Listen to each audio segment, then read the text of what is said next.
Hello, welcome back to my YouTube channel. If you're new here, my name is Katie, I'm a full-time sketchbook artist, and today's video is all about acrylic ink. Now, I really love this as a medium. I don't use it all of the time, but when I do, I really enjoy it.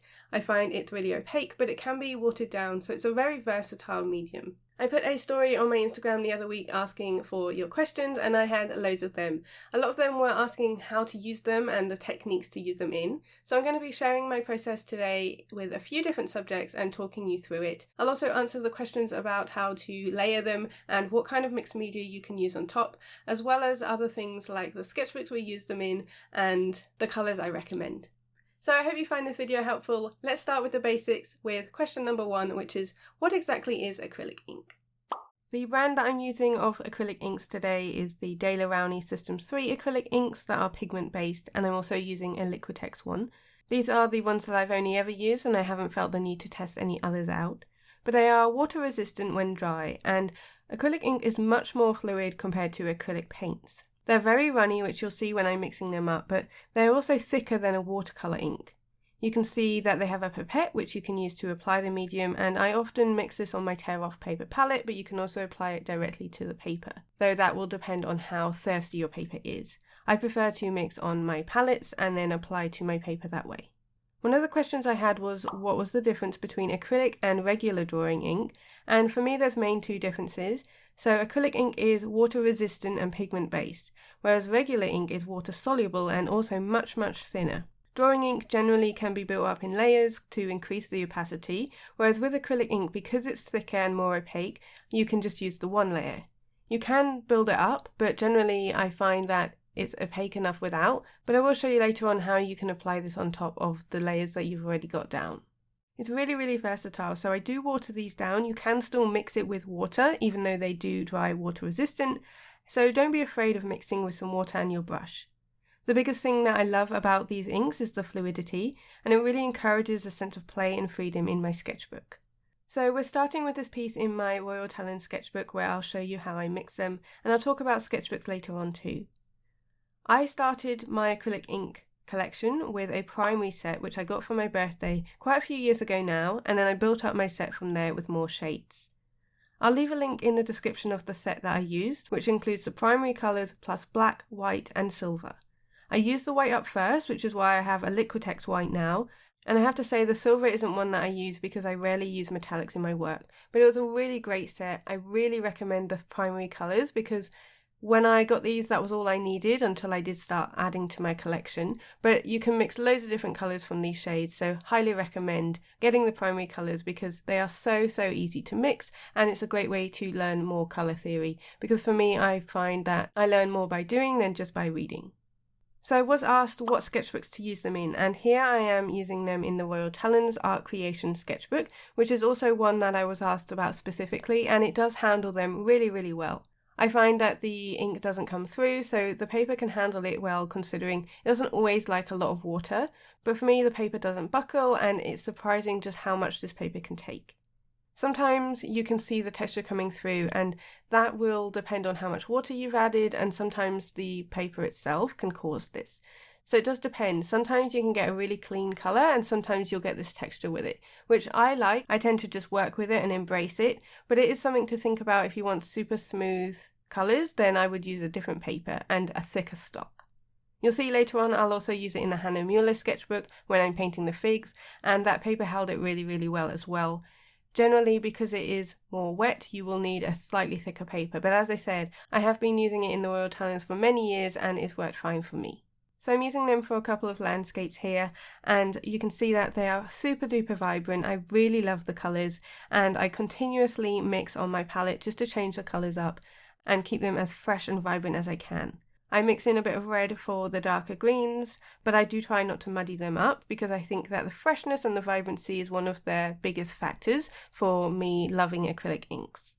You can layer on top so they don't dry super glossy, especially because I do use water with them. So that really helps to be able to layer things on top, and I'm using coloured pencils, so my Luminance pencils, and also Neocolor here, and it layers super well. I haven't got any issues at all with the dry mediums layering on top. I also added in a bit of Tombow just to erase the white space you could see coming through. And again, because it does dry water resistant, it won't pick up any of that pigment. So unlike gouache, if I use brush pen on top of that, it would dirty up my nib because it does reactivate. Whereas with these, I've got no issues at all and I can go on top with brush pens. So loads of different layering options here with all of my different mixed media because it is a clean base. And also because it is so fluid, it doesn't create any texture like acrylic paint would. So it doesn't pick up any of that because it goes on as a really smooth layer. You can use them lightly as a base to work on top of, or you can just use them as they are, as the only medium too, but obviously as a mixed media artist, I do use a mix of supplies. I was asked if you can only use them for backgrounds, but you can absolutely use them for anything, especially if you use like a finer brush. You can get loads of detail with it, so it's not just for background, although they do work great as that. You can definitely use them for anything that you like. Now another question I was asked was mixing it with other mediums, and I've covered the drier mediums and the brush pens, but here I've mixed up a purple and I'm mixing that with gouache. So obviously it does kind of defeat the point of it being water resistant, but you can definitely mix it in, so it kind of just tints the gouache, and it was the paint that I had to hand. It would make more sense if you were mixing it with acrylic, but you can definitely still mix it in, and that worked really well for me to place on some really opaque flowers on top of the layer I already had. So I have mixed that together before, and I've also used these alongside pan pastels, and it's just a really versatile medium that works really well with other supplies. Another question I was asked was which brushes to use and how to clean them. So obviously because this is acrylic, you do need to use them like you would acrylic paint, and be sure to really clean your brushes afterwards. I do just wash mine in water. I have a water jug and I just make sure that I clean it really, really well in the sink. You don't want any pigment left on your paintbrush because the bristles will dry with it on. So if you want to take good care of your paintbrushes, make sure you clean them well, and that way you won't have any pigment left on your brushes, which will make your paintbrush rough. So definitely recommend just cleaning them, but I do just use water and I don't have any issues. So next I was asked about the cost and about them drying up. So the primary set I started with is currently on Amazon at around £30, which makes them £5 each, and you do get quite a lot in them. So I do have a couple of these bottles still from that original set, and I got that in 2022, I think. So they do last a really long time. If you were to buy these individually on Jackson's, they're £5.40 each, though currently they're on sale for £4.60. I do make sure to shake them really well before using to mix any pigment inside, but they can dry out. I have a yellow that has started to congeal and a blue as well, which you can see here. The yellow still has some ink in it, so instead of using the dropper, I just put my paintbrush right in there to transfer colour to my palette. The blue had a block dropper, so I'm just cleaning that out with a paper clip just to clear that up. And some of the others from the same set, so the set that I started with in 2022, are totally fine. So I think it depends on the pigment as to how long they'll last and how much air gets in. So just make sure you screw it on really, really tightly and give it a shake before you use them. I haven't tried reviving these where they've become like a congealed block, so if you have any tips, please do share them in the comments.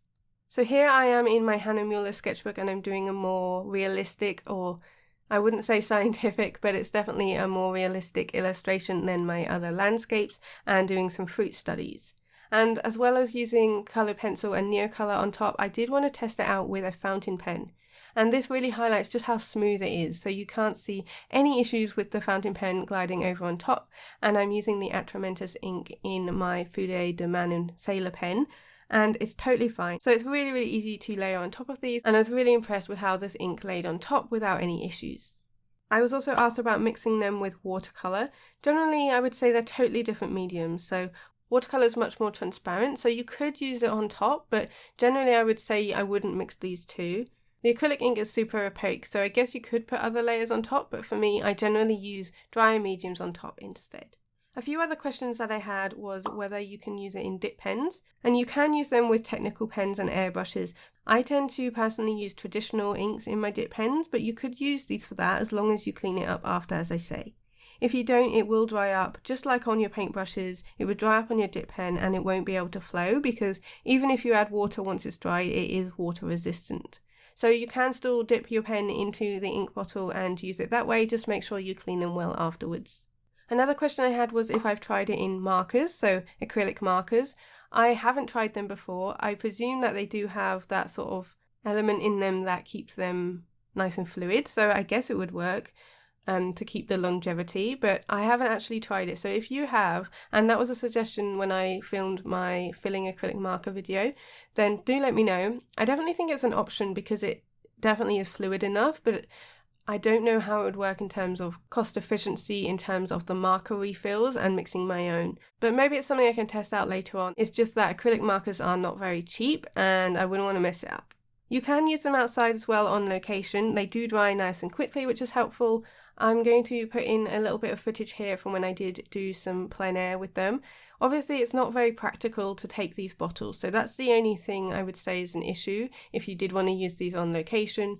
I was only going to a local nature reserve, so it worked fine for me just to have them in my bag. And I didn't have any leaks or anything, but obviously if you're going further, then you would need to be careful. And they are glass bottles, so as I said, not very practical, but I really enjoyed painting this scene by the lake that day. So I'm going to end this video by showing my favourite colours. Now, a white is a must for me because I do use this quite a lot just for mixing in my colours and especially for skies.